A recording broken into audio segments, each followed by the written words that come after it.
우리가 신앙생활을 할 때 가장 자주 사용하고 익숙한 단어가 바로 이 믿음이에요. 또 익숙한 문장이 뭔지 아세요? 예수님을 믿어서 구원을 얻습니다. 이 단어와 문장이 우리에게 얼마나 익숙합니까? 그런데 이 문장을 그냥 쉽게 지나치게 되면 예수님을 믿는 것이 인간인 우리 편에서 결정하거나 선택한 것처럼 생각하게 돼요. 쉽게 설명드리면 이런 거예요. 내가 예수 믿었어. 그래서 구원 얻은 거야. 내가 세례 받기로 결정했어. 세례 받을 뿐 아니라 내가 교회를 출석하기로 했어. 그래서 결국 나는 구원을 얻은 거야. 그런데 그건 잘못된 거예요. 예수를 그리스도라 고백할 수 있는 것은 우리가 똑똑해서도 아니고, 우리 눈치가 빨라서도 아니고, 우리의 믿음이 훌륭해서도 아니에요. 또 우리의 다짐이 비장해서도 아니에요. 우리의 선택이 그럴만해서도 아니에요. 하나님께서 우리를 사랑하셔서 믿게 된 거예요. 이걸 더 정확하게 말씀드리면 우리 안에 계신 성령님께서 우리를 믿도록 하신 거죠. 그러니까 우리도 모르는 사이에 예수를 그리스도라 고백하며 믿음이라는 것이 이미 시작되는 거예요. 마태복음 16장에 그 내용이 아주 잘 기록되어 있어요. 베드로가 주는 그리스도시며 살아계신 하나님의 아들입니다 라고 고백하니까 얼마나 스스로 뿌듯했겠어요. 솔직히 얘기해서 뿌듯함을 넘어서 본인이 얼마나 자랑스러웠겠어요. 마침 예수님도 칭찬해 주잖아요. 베드로야, 너 참 복 있다. 그런데 바로 그 다음에 예수님 이렇게 말씀하세요. 베드로야, 이거 네가 스스로 고백한 거 아니야. 너 절대 이런 고백할 수 없어. 네가 이 고백을 한 것은 하나님께서 알게 하시고 고백하게 하신 거야. 그래서 믿음을 갖게 되는 것을 은혜이자 선물이라 말하는 거예요. 그렇기 때문에 우리가 예수님께 속해 있다는 것이야말로 죄인된 인간의 유일한 위로이고 유일한 소망이라는 거죠. 자, 그렇다면 이제 우리가 믿게 된 이 성경의 내용을 정확하게 알기 위해서 성경을 펼쳐야 됩니다. 근데 양이 너무 많잖아요, 이거. 양이 많을 뿐 아니라 너무 복잡해서 쉽게 배우려고 교리문답을 배우고 있는데 다시 성경을 펼치라고요? 네, 펼쳐야 됩니다. 어디를요? 성경의 가장 첫 번째 페이지를 펼쳐야 돼요. 왜냐하면 성경의 요약본이 성경의 첫 페이지에 기록되어 있어요. 뭐죠? 바로 사도신경입니다. 이 사도신경은 암브로시우스라는 사람이 성경 전체에서 우리가 믿는 것이 무엇인지를 쉽고 정확하게 요약한 거예요. 성경에 기록된 우리의 믿음의 대상이 누구인지, 우리가 무엇을 믿는지를 디테일하지만 간단하게 어려운 내용을 쉽게 요약한 것이 바로 사도신경이에요. 가끔 어떤 분들이 이 사도신경이 성경에 기록되어 있지 않아서 이건 성경이 아니야. 그러니까 우리가 굳이 예배를 드릴 때 이 고백 안 해도 돼 라고 말씀하시는데, 그것은 굉장히 뭐랄까 무식한 물론 성경 66권 중 사도신경이 그대로 기록되어 있는 책은 없어요. 하지만 사도신경은 이 성경 전체에서 우리가 믿는 것이 무엇인지를 요약해서 정리한 거예요. 즉, 우리가 믿는 것이 바로 이것입니다 라고 고백하는 거죠. 그렇기 때문에 예배를 드리며 사도신경을 고백한다는 것은 우리가 무엇을 믿는지 확인하는 것이고, 이 예배를 받으시는 분이 누구인지를 다시 한번 우리가 확인하는 거죠. 이것만 제대로 알아도 우리가 이단에 안 빠져요. 요즘에 얼마나 많은 이단들이 있어요. 그런데 지금뿐 아니라 기독교 역사에서 이 이단이 없었던 적이 한 번도 없었어요. 그런데 이 이단들이 왜 생겨난지 아세요? 성경에 기록된 것이 무엇인지 제대로 모르고, 더 정확하게 말씀드리면 성경에서 우리가 믿는 믿음의 대상, 즉 하나님이 누구신지, 그분이 어떠한 분인지를 바르게 알지 못하기 때문에 이단에 빠지는 거예요. 정말 말도 많고 시끄러운 교주가 자신이 하나님이래요. 자신이 성령이래요. 또 하나님의 교회는 하나님께서 자기의 형상대로 인간을 만드셨다고 창세기에 기록되어 있으니까 남성과 여성이 존재하는 것처럼 하나님도 남성과 여성이 존재한다는 말도 안 되는 주장을 해요. 또 여호와의 뭐라 그러는지 아세요?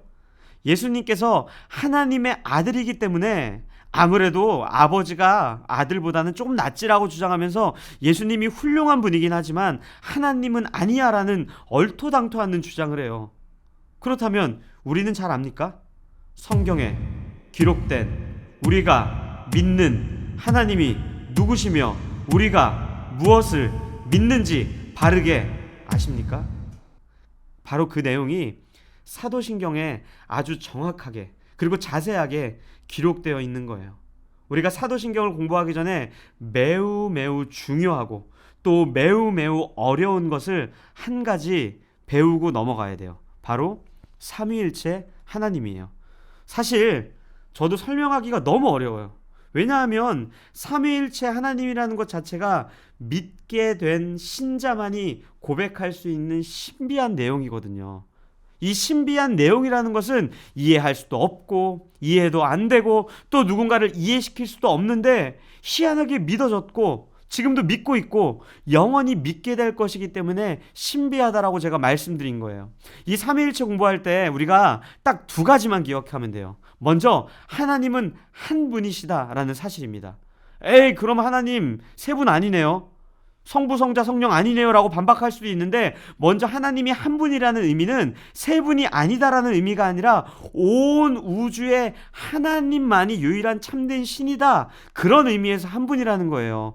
하지만 동시에 세 분으로 존재하신다는 것은 이 땅이 유일한 하나님이시긴 하지만 성부, 성자, 성령 이렇게 세 위격이 있기 때문에 우리는 우리가 믿는 하나님을 삼위일체라고 고백하는 거예요.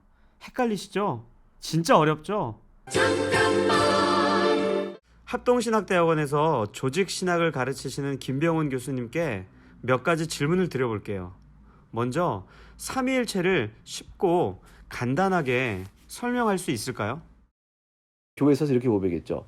성부도 위대하시고 성자도 위대하시고 성령도 위대하시다.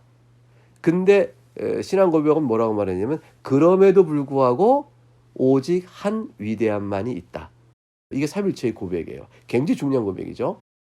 구별성이 있으신데 완전한 하나님이세요.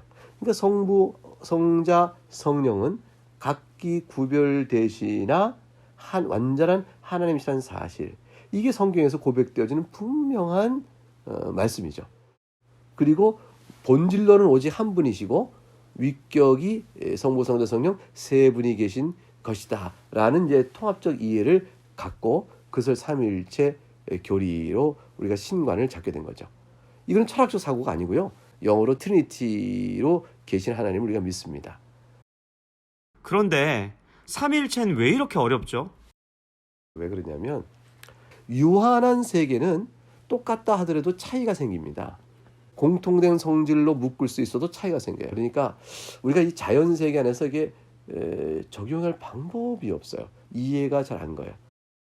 그런데 희한하게 구원을 소유한 우리는 그 사실을 믿으며 고백하고 있는 거예요. 그렇기 때문에 우리가 지금 고백하고 있다는 것 자체가 하나님의 은혜를 소유한 백성이라는 증거예요. 그뿐 아니라 이 고백을 한다는 것 자체가 구원을 받은 신자라는 굉장히 강력한 증거인 거죠. 자, 그럼 우리가 얼른 사도신경을 통해 우리가 믿는 하나님과 우리가 믿는 것이 무엇인지 구체적으로 살펴볼 거예요. 먼저 첫 번째 나오는 문장이 뭡니까? 전능하사 천지를 만드신 하나님을 믿습니다 라는 고백이에요. 우리가 믿는 하나님께서 전능하시기 때문에 온 우주를 창조하실 뿐 아니라 그 전능하신 하나님께서 그때뿐 아니라 오늘도 아니 영원히 전능하시기 때문에 오늘 우리의 삶에서도 전능하신 하나님으로 역사하셔서 개입하십니다라는 사실을 고백하는 거예요.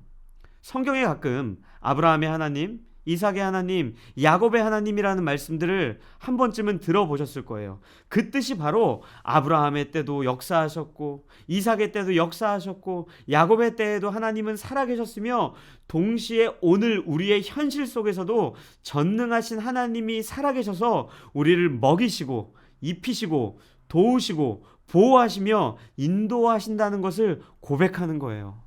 정말 큰 힘이 되지 않습니까? 위로가 되지 않습니까? 이 별 볼 일 없어 보이는 우리의 인생에 온 우주의 주인이 우리 인생에 개입하셔서 역사하신다는 거예요.